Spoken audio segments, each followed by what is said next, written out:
सरकार जब अपनी पेंशन ले रही है, 2-2, 4-4 ले रही है, सारे लोगों की पेंशन बंद हो जाए, हम कर्मचारी जो है बर्दाश्त कर लेंगे, लेकिन अपने लिए कुछ और हम लोग के लिए जो सौतेला व्यवहार कर रही है ये अब नहीं चलेगा। वो भी न लेना, वो तो 5 साल के लिए आते हैं, पूरे जिंदगी भर पेंशन लेते हैं, वो भी न लें। आप खुद आदर्श सेट कीजिए हमारे लिए, आप भी मत लीजिए, हम भी नहीं लेंगे। आप अपनी वन कीजिए पहले, हम तो अपना पूरा जीवन दे रहे हैं ना, हमको भी चाहिए।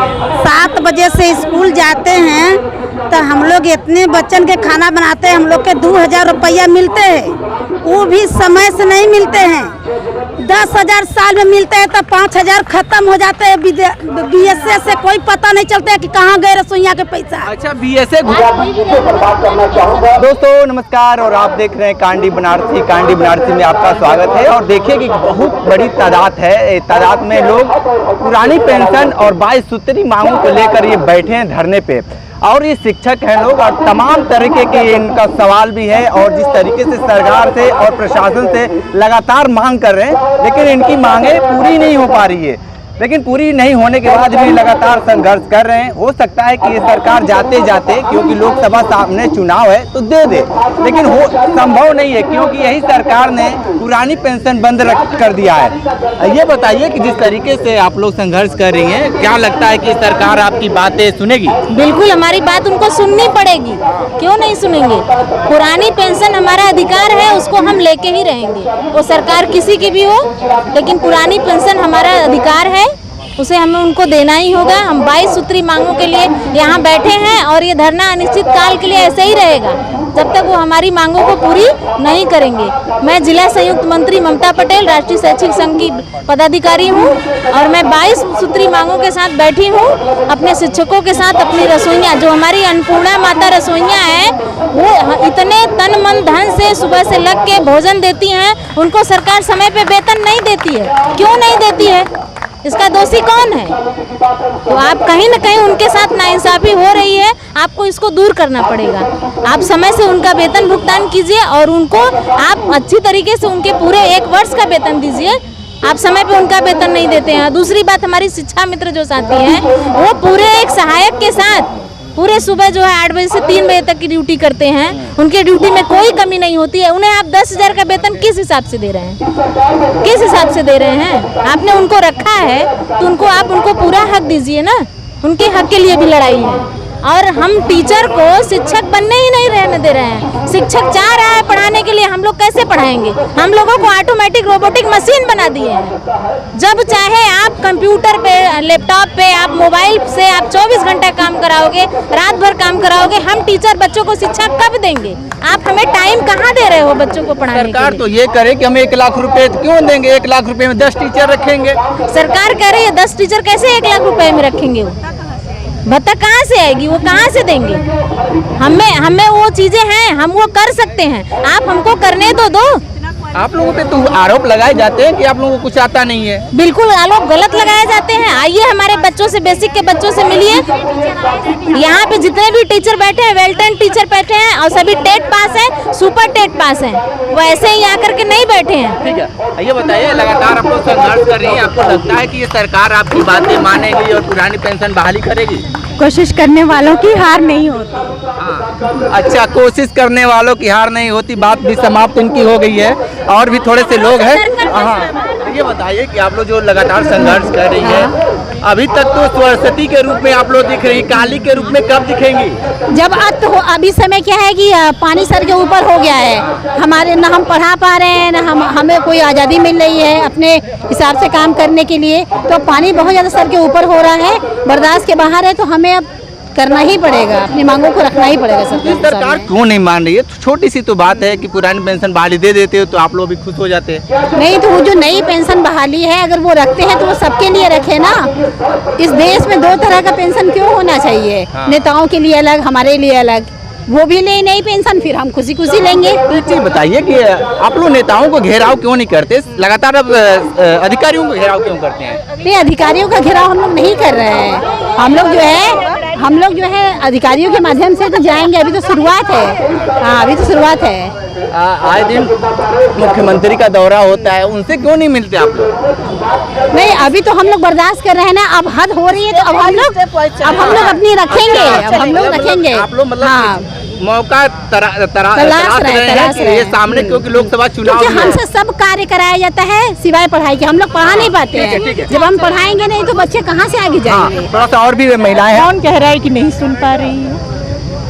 अरे सुनती तो आप लोग यहाँ ठीक है, उनकी हठधर्मिता है, कुछ अपनी भी उनकी मजबूरियाँ होंगी, लेकिन सुन रहे हैं। आज के आपने पेपर में पढ़ा कि निर्मला सीतारमण ने कहा कि 45% का वो करेंगे कि मिले ही आपको, उसमें पेंशन मिले। सुधार हुआ ना एनपीएस में। दूसरा सुधार हुआ है कि आप जो पैसा जमा करें, यानी मेरी सैलरी से जो 10% कट रहा है उसे आप एक मुश्त निकाल सकते हैं, तो सुधार तो हो रहा है। तो हम उन्हीं चीज़ों को तो पकड़ के चल रहे हैं। जब इतना माने हो तो आगे पेंशन दे दो, और आगे भी मंगवाएंगे तुमसे। बस ये तो है, तुमने मेरी मांग ठुकराई है, तुमने मेरे को माना नहीं है, अब हमने भी ललकारा है। अब आगे देखो कि करते हैं क्या। बहुत सारे राज्यों में तुमको दिखा दिए हैं, मान जाओ, नहीं तो दिखा देंगे भाई। बिल्कुल वही, पुरानी पेंशन चाहिए तो चाहिए,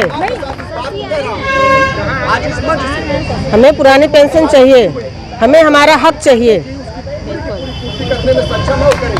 जैसे और राज्य में पुरानी पेंशन मिली है, वैसे पुरानी पेंशन सभी अध्यापकों को, सभी कार्मिकों को चाहिए, हमें सभी कर्मचारियों को चाहिए। और जो रसोइयाँ हैं, हाल ही को चालू कर दिया गया है। उत्तर प्रदेश में क्यों नहीं हो रहा है? उत्तर प्रदेश की सरकार जीत पे अड़ी हुई है। अगर हम कर्मचारी भी जीत पे अड़ गए, सभी लोग ये सब एक हो जाएंगे, तो उसको भी पुरानी पेंशन करनी पड़ेगी। उसको ये लग रहा है कि वो मनमाने तरीके से अपने काम को तो करवा लेंगे, लेकिन हमारी बातों को नहीं सुनेगा। तो एक दुखी टीचर जब सारी समस्याओं का समाधान कर सकता है, तो अपने हक के लिए वो लड़ेगा, तो सरकार को झुकना ही पड़ेगा। इसी के हम लोग सब लोग जुटे हुए हैं 22 सूत्री मांगों के लिए। मेरी पहली मांग है पुरानी पेंशन। अगर हमारा बुढ़ापा सुरक्षित नहीं है तो हम उस सरकार को कभी चुनेंगे नहीं, वो सरकार चुनेंगे जहाँ पे हमारा बुढ़ापा सुरक्षित है। Thank you. आपको लगता है कि जो बुढ़ापे की लाठी की आप तलाश कर रही हैं, वो लाठी आपको देगी सरकार? ये देना पड़ेगा, सरकार को देना पड़ेगा। अगर सरकार को रहना है तो देना पड़ेगा, और नहीं तो वो सरकार हम लोग लाएंगे जो हमारी बुढ़ापे की लाठी को सुरक्षित रखेगा। ये सरकार ने ही पेंशन बंद कर रखी है, तो आपको लगता है कि ये सरकार फिर उसको चालू कर पाएगी? सरकार जब अपनी पेंशन ले रही है, 2-2, 4-4 ले रही है, सारे लोगों की पेंशन बंद हो जाए, हम कर्मचारी जो है बर्दाश्त कर लेंगे, लेकिन अपने लिए कुछ और हम लोग के लिए ये जो सौतेला व्यवहार कर रही है, ये अब नहीं चलेगा। मैडम क्या कहेंगे, जिस तरीके से आप लगातार बैठी हुई हैं, आप प्रदर्शन कर रही हैं? किस विषय में? पेंशन चाहिए हमको, और क्या। 18 साल 17 साल से हम लोग लगे हुए हैं। कितनी बार हम लोगों ने धरना दिया, यहाँ दिया, कचहरी पर दिया। सरकार को हम वेतन दे रहे हैं तो पेंशन हम क्यों दें?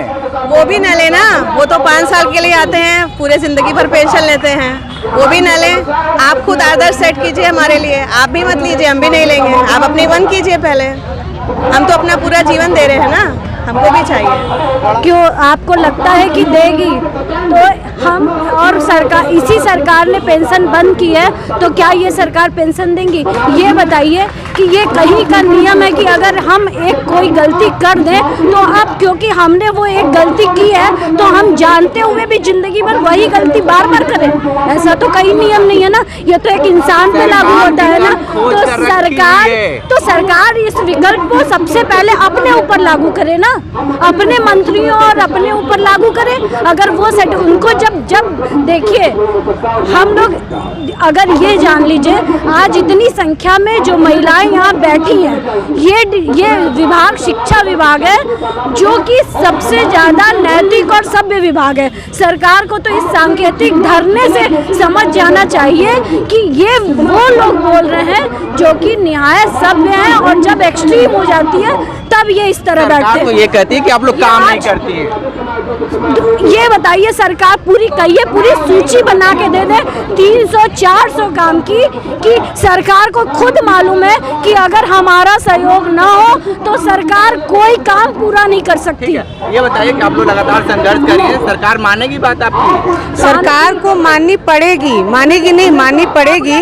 हमारी संगठन में बहुत शक्ति है, हम यहाँ बैठे हुए हैं, ऐसे पसीने नहीं निकाल रहे हैं। सरकार तक बात पहुँचाना आपका काम है, आप बात पहुँचाइए, हमारी समस्याओं को उन्हें बताइए कि हम जो हमारा अधिकार है वो हमें मिले। जब हमारा मन भरा होगा तो हमारा कर्म और ज़्यादा अच्छा होगा। कन्नाडाड़ी विद्यालय से बोल रहे हैं बिंदु देवी। हम लोग 7 बजे से स्कूल जाते हैं तो हम लोग इतने बच्चन के खाना बनाते हैं, हम लोग के 2000 रुपया मिलते हैं, वो भी समय से नहीं मिलते हैं। 10,000 साल में मिलते हैं तो 5,000 खत्म हो जाते हैं। BSA से कोई पता नहीं चलता है कि कहाँ गए रसोइया के पैसा। अच्छा, BSA घूस भी लेते हैं क्या?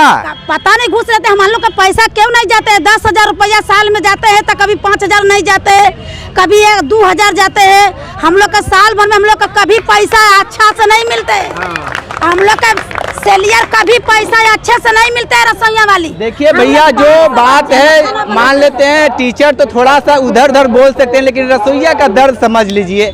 रसोइया ये दिन भर खाना बनाती है, बच्चों को खिलाती हैं, 10,000 रुपये सैलरी आती है, लेकिन 5,000 रुपये कहाँ चला जाता है किसी को पता नहीं है। हाँ, थोड़ा सा और बताइए। हम लोग बताइए 2,000 जाते हैं, सुबह से हर क्लास में पोछा लगाते हैं, झाड़ू लगाते हैं, फूल निराते हैं, घास निराते हैं, बच्चन के खाना बनाते हैं, खिलाते हैं। हम लोग के कितने तनख्वाह मिलते हैं? इतना बच्चा बड़ा बड़ा डेग धोते हैं, हम लोग के कमन तनख्वाह है ना। हम लोग का उतने में न तेल साबुन चल में लगा पाएंगे, न बच्चन का पढ़ा पाएंगे, नहीं खिला पाएंगे। हम लोग क्या करेंगे?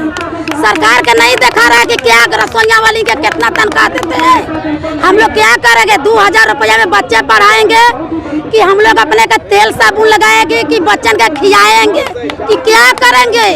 उतने में हम लोग के कमन हुआ समय से तनख्वाह भी नहीं आते। वैसे हम लोग रह जाते, का साहेब पैसा नहीं आया, का सर यहाँ दौड़ते वहाँ दौड़ते, कहीं पैसा नहीं आते। हम लोग क्या खाएगा? माटी खाएगा, पेट बांध की ताखे पर रख के काम करेंगे।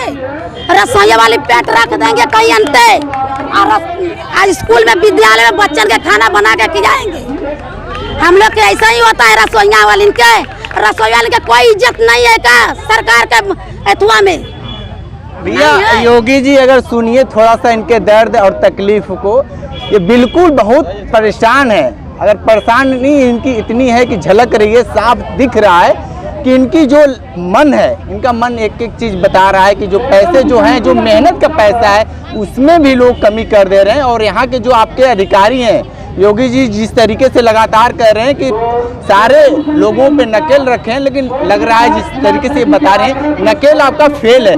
और जी बिल्कुल करेगी, और हम लोग को उम्मीद है कि वो जो होना होगा ही आगे चलकर। उम्मीद पे ही दुनिया कायम है, और हम लोग इसी उम्मीद के साथ इस धरने में आए हैं। ठीक है, तो देखिए आप यहाँ पे पुरानी पेंशन बहाली और 22 सूत्री मांगों को लेकर शिक्षक विभाग लगातार यहाँ पे लोग आए हुए हैं। और देखिए थोड़ा सा हमारे सहयोगी थोड़ा सा दिखला दें कि कितनी लंबी तादाद इनकी लगी हुई है।